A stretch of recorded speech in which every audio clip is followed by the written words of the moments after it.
Pernahkah kita membayangkan bagaimana dunia ini tanpa Islam?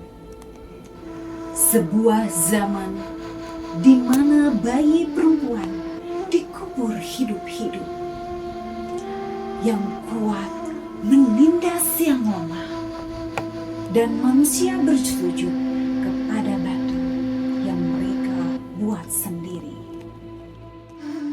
Lalu, di tengah kegelapan itu, Allah memilih satu manusia. Bukan raja, bukan orang kaya, bukan bangsawan yang berkuasa, tetapi seorang anak yatim. Seorang yang lahir tanpa ayah, dibesarkan dalam kehilangan, namun dijaga langsung oleh Allah. Bukankah dia mendapatimu sebagai yatim, lalu dia melindungimu? Quran Surat Ad-Duha ayat 6. Dialah Muhammad Sallallahu Alaihi Wasallam bin Abdullah yang kelak mengubah penyembah berhala menjadi penyembah Allah, mengubah bangsa terpecah menjadi umat bersatu, dan mengubah arah sejarah manusia selamanya. Inilah kisahnya, bukan sekedar cerita, tetapi perjalanan perjuangan yang jejaknya masih kita ikuti hingga hari ini.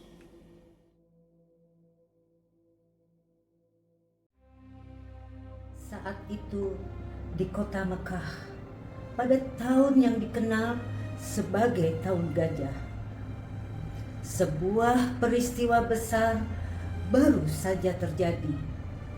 Pasukan bergajah yang hendak menghancurkan Ka'bah dihancurkan langsung oleh Allah.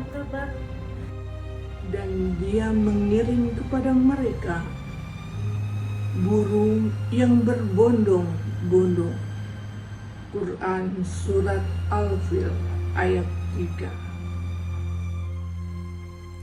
Di tahun yang sama, lahirlah seorang anak, bukan di istana, bukan dalam kemewahan, tetapi dalam kesederhanaan, bahkan kehilangan. Ayahnya Abdullah telah wafat sebelum ia lahir. Ibunya Aminah menggendong seorang bayi yang kelak akan mengubah dunia. Anak itu diberi nama Muhammad, nama yang saat itu asing, namun hari ini disebut miliaran manusia setiap hari.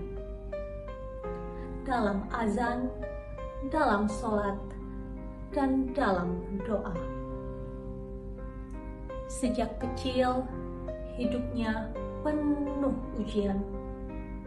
Lahir tanpa ayah, kehilangan ibu di usia 6 tahun, dan ditinggal kakeknya di usia 8 tahun. Sejak kecil, namun semua itu bukan kebetulan. Allah sendiri yang menegaskan, bukanlah dia mendapatimu sebagai yatim, lalu dia melindungimu. Quran Surat Ad-Duha ayat 6. Artinya, sejak awal kehidupannya, Allah langsung yang memimpinnya. Muhammad kecil hidup seperti anak biasa, menggembala kambing di padang pasir. Namun, justru disitulah lahir kesabaran, ketangguhan, dan kepekaan terhadap kehidupan. Namun, justru Rasulullah bersabda, Tidak seorang nabi pun kecuali pernah mengembala kambing. Hadis riwayat Bukhari. Seolah Allah sedang menyiapkan seorang pemimpin besar melalui kehidupan sederhana. Dari seorang bayi yatim yang lahir tanpa kekuatan, tidak ada yang menyangka bahwa kelak ia akan berdiri di hadapan dunia, membawa kalimat La ilaha illallah. Dan dari sinilah perjalanan agung itu dimulai. Beliau menjadi pengembala, lalu pedagang. Kejujuran beliau bukan sekedar sifat, itu adalah fondasi dakwah. Rasulullah Shallallahu Alaihi Wasallam bersabda, sesungguhnya aku diutus Allah untuk menyempurnakan akhlak yang mulia.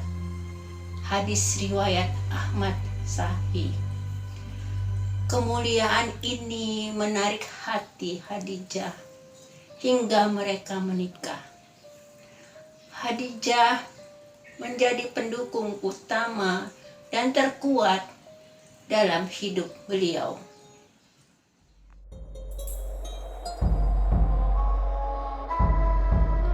Semakin dewasa, Muhammad semakin berbeda dengan kaumnya. Di saat manusia sibuk dengan berhala, beliau justru gelisah memikirkan kebenaran, memikirkan makna hidup. Hingga akhirnya beliau memilih menyendiri. Hingga akhirnya beliau memilih menyendiri di sebuah tempat yang sunyi yang bernama Gua Hiro. Malam itu sunyi, gelap, tidak ada siapa-siapa. Tiba-tiba datang seorang makhluk, malaikat Jibril, dan berkata, "Iqra." Rasulullah menjawab dengan gemetar, "Aku tidak bisa membaca." Namun Jibril memeluknya dengan erat, kuat hingga terasa sesak. Lalu dilepaskan dan berkata lagi, "Iqra, Iqra, Iqra." Hingga akhirnya dilepas. Bacalah dengan nama Tuhanmu yang menciptakan. Dia menciptakan manusia dari segumpal darah. Bacalah, dan Tuhanmu lah yang maha mulia. Quran Surat Al-Alaq ayat 1-3. Rasulullah pulang dengan penuh gemetar. Beliau berkata, "Selimuti aku, selimuti aku." Dan Khadijah pun menyelimutinya dan menenangkan beliau dengan penuh keyakinan. Demi Allah, Allah tidak akan menghinakanmu. Khadijah tidak hanya menenangkan, ia percaya tanpa ragu. Ia adalah orang yang pertama membenarkan di saat dunia nanti menolak. Dia yang pertama membenarkan.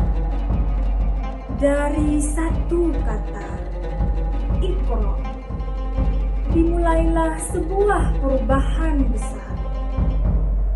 Dari satu manusia, lahir sebuah risalah yang akan mengubah dunia. Allah kemudian menegaskan tugas itu. Wahai orang yang berselimut, bangunlah, lalu berilah peringatan. Quran Surat Al-Mudaththir ayat 1-2. Artinya, ini bukan lagi sekedar pencarian. Ini adalah misi untuk menyelamatkan manusia dari kegelapan menuju cahaya. Dari Gua Hiro turun wahyu pertama, dan sejak saat itu Nabi Muhammad SAW bukan sekedar seorang manusia biasa, tetapi Rasul Allah. Dari sinilah dakwah dan perjuangan dimulai. Awalnya dakwah sembunyi-sembunyi, lalu terbuka. Penolakan pun datang, dicaci, dihina, dan diancam. Namun Allah memerintahkan sabar, maka bersabarlah sebagaimana para rasul yang memiliki keteguhan hati telah bersabar. Quran Surat Ahqaf ayat 3. Dan Nabi bersabda, sungguh menakjubkan perkara seorang mukmin, seluruh urusannya baik baginya. Hadis riwayat Muslim.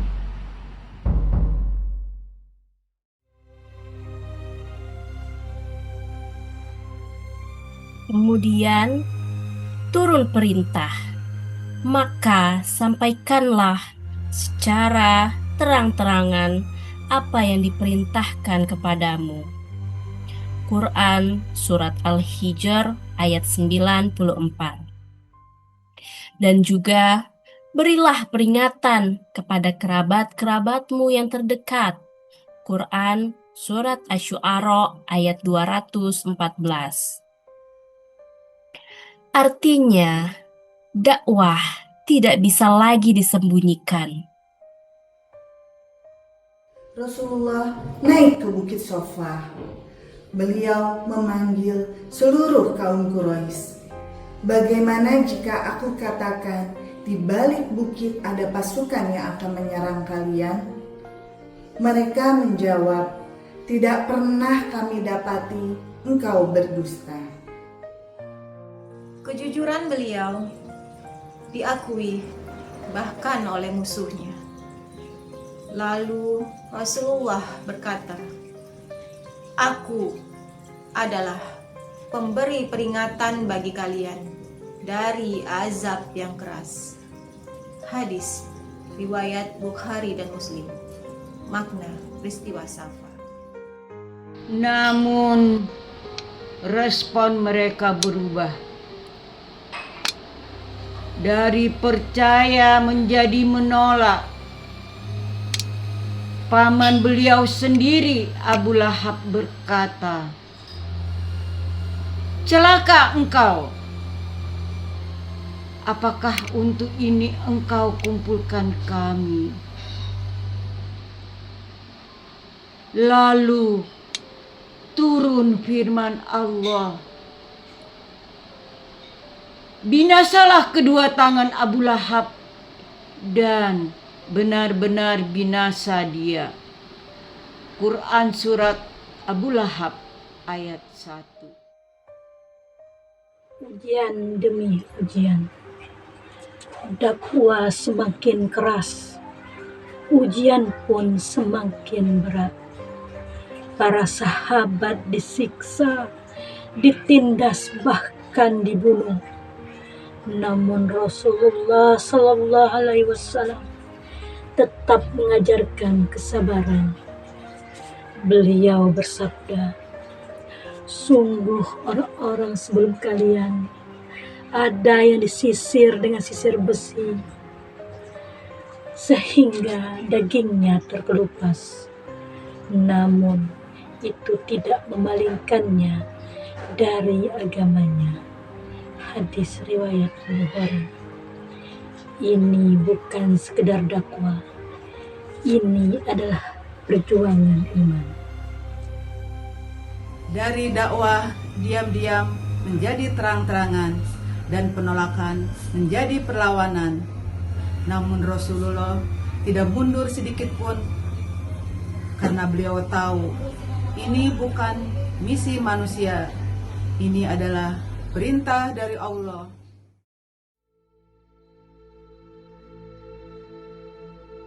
Setelah bertahun-tahun berdakwah, ujian yang datang tidak hanya dari luar, tetapi juga dari dalam hati. Rasulullah kehilangan dua orang yang paling penting dalam hidupnya. Khadijah, istri tercinta yang selalu menguatkan beliau, dan Abu Thalib, paman yang melindungi beliau dari gangguan Quraisy. Keduanya wafat dalam waktu yang berdekatan. Untuk pertama kalinya Rasulullah benar-benar sendiri menghadapi dunia duka yang sangat dalam. Khadijah bukan sekedar istri. Dia adalah sahabat, penenang, dan pendukung utama. Rasulullah Shallallahu Alaihi Wasallam bersabda tentang Khadijah, "Dia beriman kepadaku ketika manusia kufur, dan dia membantuku dengan harta ketika manusia menahanku." Hadis riwayat Ahmad Hasan. Kehilangan Khadijah bukan kehilangan biasa. Rasulullah pergi ke Taif berharap menemukan dukungan, namun yang didapat justru penolakan. Beliau diusir, dilempar batu, hingga darah mengalir dari kaki beliau. Namun lihat doa beliau, "Ya Allah, ya Allah, jika Engkau tidak murka kepadaku, maka aku tidak peduli." Riwayat sirah maknanya masyhur. Titik terendah yang beliau khawatirkan bukan sakit, tetapi ridho Allah.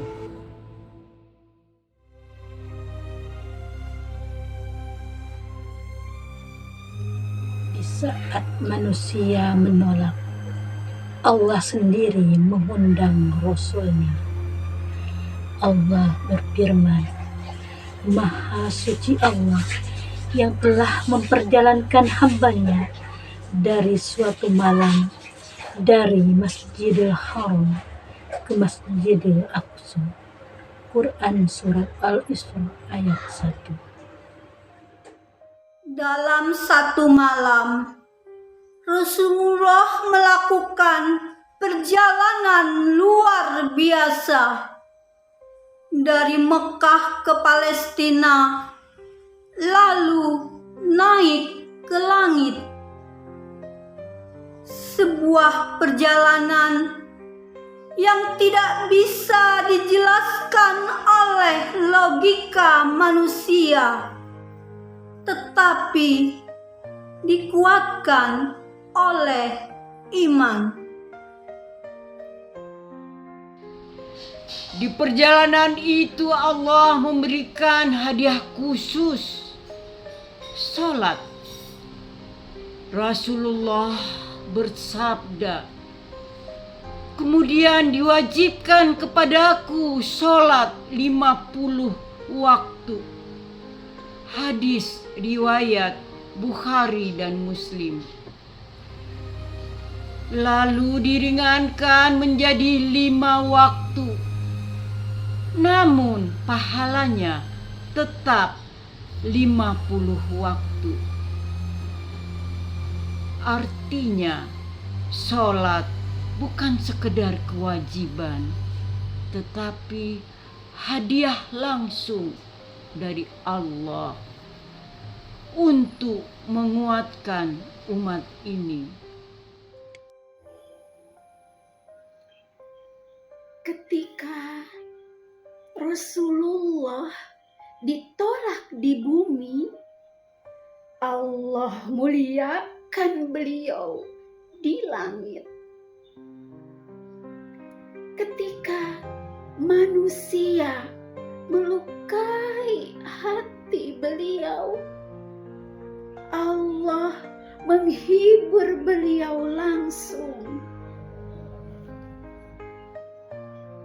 Jika kita berjalan di jalan Allah, maka Allah tidak akan meninggalkan kita dari kesedihan yang dalam. Allah angkat Rasulullah dengan kemuliaan. Dan setelah itu akan ada fase baru yang mengubah segalanya. Hijrah.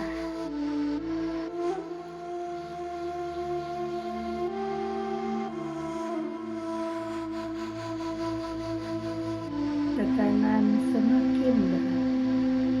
Allah memerintahkan untuk hijrah ke Madinah. Saat di Gua Sur, Abu Bakar takut. Rasulullah berkata, "Jangan bersedih, sesungguhnya Allah bersama kita." Quran Surat At-Taubah ayat 40. Hijrah bukan sekedar pindah, tapi lahirnya keberadaban Islam. Setelah bertahun-tahun ditindas di Mekah, Allah membuka jalan baru. Bukan sekedar tempat tinggal baru, tetapi masa depan baru. Sekelompok penduduk Yathrib datang, berjanji setia kepada Rasulullah Sallallahu Alaihi Wasallam. Inilah yang dinamakan sebagai Bai'ah. Dan dari sinilah dimulailah perjalanan besar itu. Quraisy merencanakan pembunuhan Rasulullah Shallallahu Alaihi Wasallam. Namun Allah melindungi beliau. Rasulullah keluar malam hari, bersembunyi di Gua Sur bersama Abu Bakar ketika musuh hampir menemukan mereka. Abu Bakar berkata, "Jika salah satu dari mereka melihat ke bawah kakinya, pasti dia akan melihat kita." Lalu Rasulullah menjawab, "Jangan bersedih, sesungguhnya Allah bersama kita." Quran Surat At-Taubah ayat 40.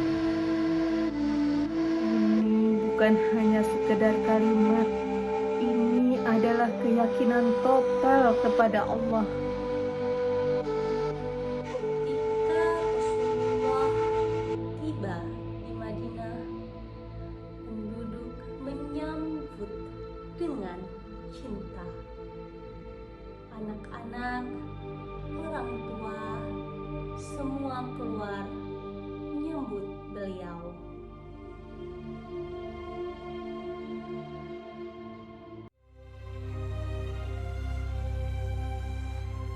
Madinah bukan hanya tempat tinggal, tetapi awal peradaban Islam. Muhammad Shallallahu Alaihi Wasallam mempersaudarakan Muhajirin dan Ansor. Yang kaya membantu yang miskin, yang kuat membantu yang lemah. Rasulullah bersabda, seorang muslim adalah saudara bagi muslim lainnya. Hadis riwayat Bukhari dan Muslim. Disinilah lahir masyarakat yang dibangun atas iman, bukan status. Rasulullah juga membuat kesepakatan dengan berbagai kelompok di Madinah. Sebuah aturan hidup bersama yang adil. Ini menunjukkan bahwa Islam tidak hanya mengatur ibadah, tetapi juga kehidupan sosial dan politik. Hal pertama yang dibangun Rasulullah adalah masjid. Bukan istana, bukan pasar, tapi tempat ibadah. Karena dari sanalah lahir kekuatan umat. Allah berfirman, sesungguhnya Allah menyuruh kamu berlaku adil dan berbuat ihsan. Quran Surat An-Nahl ayat 90. Di Madinah, semua orang memiliki hak. Muslim, non-muslim, kaya ataupun miskin. Inilah bentuk nyata keadilan Islam.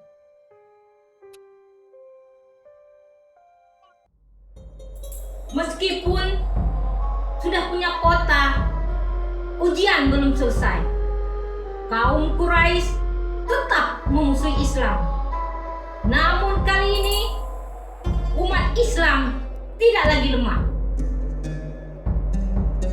Allah berfirman, diizinkan berperang bagi orang-orang yang diperangi. Quran Surat Al-Hajj ayat 39. Perang bukan untuk menyerang, tetapi membela kebenaran. Dari hijrah, lahir sebuah peradaban. Dari keterasingan menjadi kekuatan. Namun, perjalanan belum selesai, karena ujian terbesar akan datang di medan perang dan kemenangan.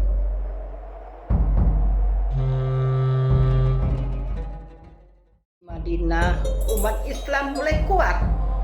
Namun kekuatan ini tidak dibiarkan oleh Quraisy. Mereka datang membawa pasukan, membawa dendam. Dan disinilah terjadi ujian besar, peperangan. Pasukan Muslim sekitar 300 orang tanpa persiapan besar, sedangkan Quraisy lebih dari 1000 orang bersenjata lengkap. Namun Allah berfirman, sungguh Allah telah menolong kalian dalam perang Badar, padahal kalian dalam keadaan lemah. Quran Surat Al-Imran ayat 123. Dan Rasulullah berdoa dengan sungguh-sungguh. Allah menurunkan pertolongannya. Hasilnya kemenangan. Pesan Badar, kemenangan bukan karena jumlah, tapi karena iman. Di Uhud, umat Islam hampir menang. Namun, sebagian sahabat meninggalkan posisi karena ingin mengambil harta rampasan. Keadaan berbalik. Pasukan Muslim terpukul. Bahkan Rasulullah Shallallahu Alaihi Wasallam terluka. Allah berfirman, dan Muhammad itu hanyalah seorang Rasul. Quran Surah Ali Imran ayat 140 orang Rasul. Quran Surah Ali Imran ayat 104. Musuh datang dari berbagai arah. Jumlah mereka sangatlah besar. Namun Rasulullah menggunakan strategi baru, yaitu menggali jarit. Musuh tidak bisa masuk dan akhirnya mundur. Allah berfirman, dan Allah menghalau orang-orang kafir itu dalam keadaan mereka penuh kegeraman. Quran Surat Al-Ahzab ayat 25. Pelajaran iman harus diiringi ikhtiar dan strategi. Setelah semua ujian, akhirnya tiba hari yang tidak pernah dibayangkan sebelumnya. Maka kembali Rasulullah Shallallahu Alaihi Wasallam masuk ke Mekah dengan pasukan besar. Namun kepala beliau tertunduk penuh tawadu. Tidak ada kesombongan, tidak ada balas dendam. Padahal dulu beliau diusir, dihina, disakiti. Rasulullah bertanya kepada penduduk Mekah, menurut kalian, apa yang akan aku lakukan kepada kalian? Lalu mereka menjawab, engkau adalah saudara yang mulia. Rasulullah berkata, pergilah, kalian semua bebas.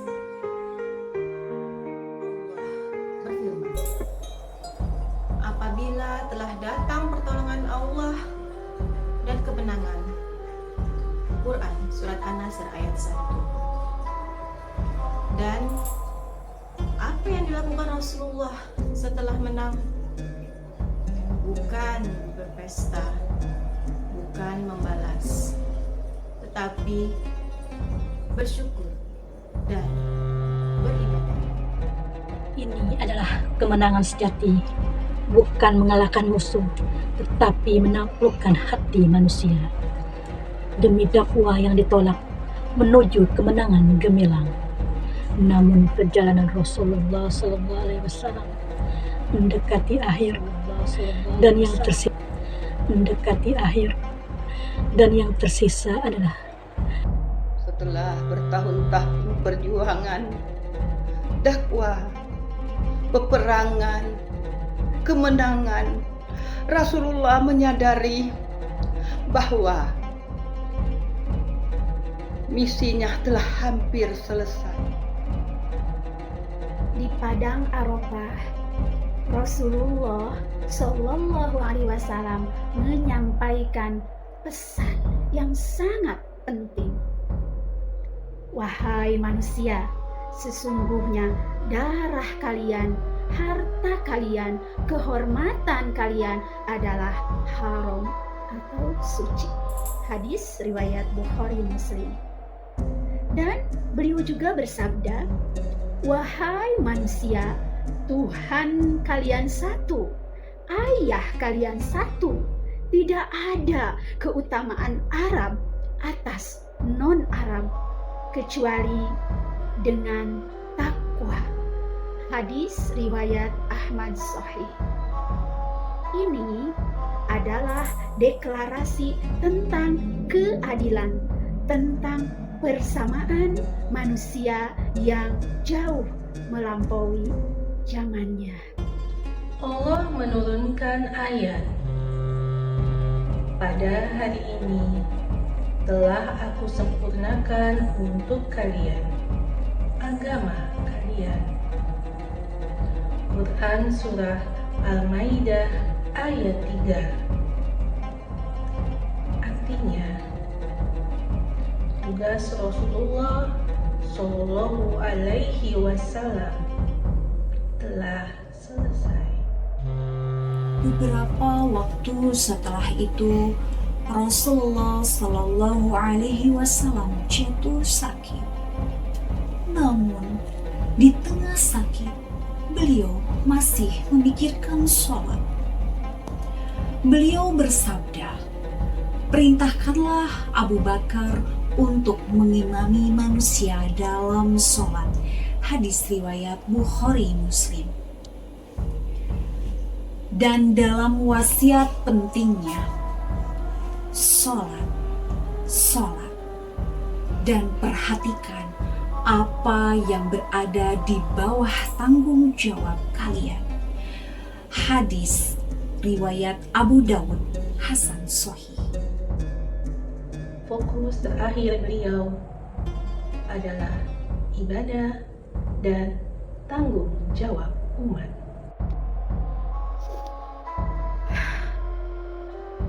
Pada hari terakhir, Rasulullah Shallallahu Alaihi Wasallam berada di pangkuan Aisyah radhiyallahu anha.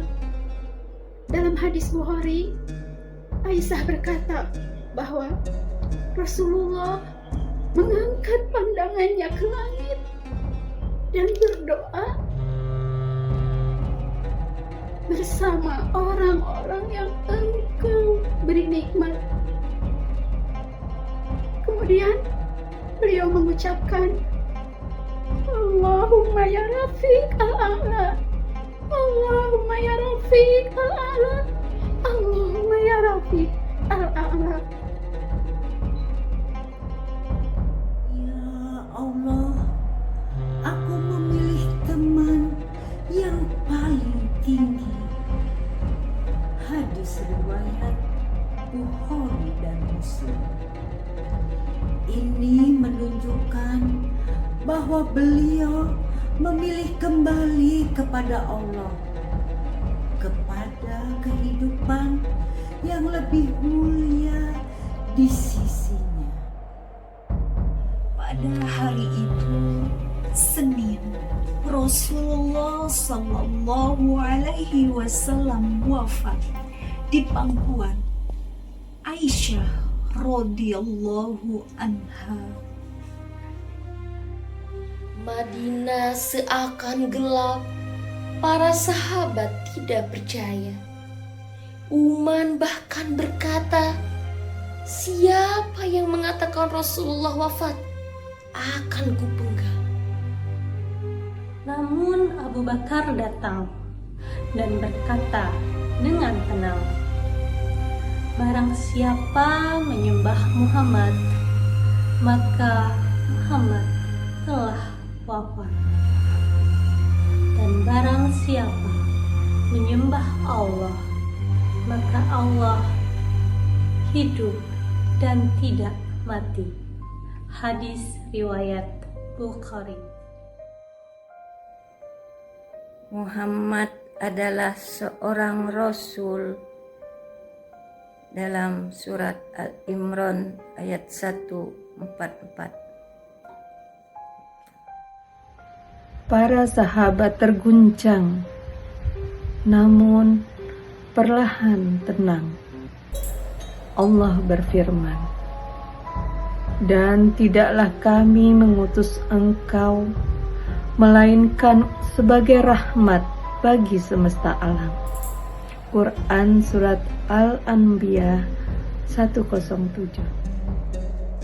Dan Rasulullah Shallallahu Alaihi Wasallam bersabda, Aku tinggalkan kepada kalian dua perkara.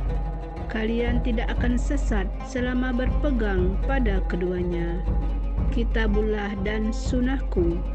Hadis riwayat Malik Hasan. Dari seorang yatim menjadi nabi, membangun peradaban tanpa kekuasaan di awal, tanpa harta yang melimpah, namun dengan iman, akhlak, dan wahyu. Dan di hari ini namanya masih disebut dalam azan. Ajarannya masih diikuti miliaran manusia.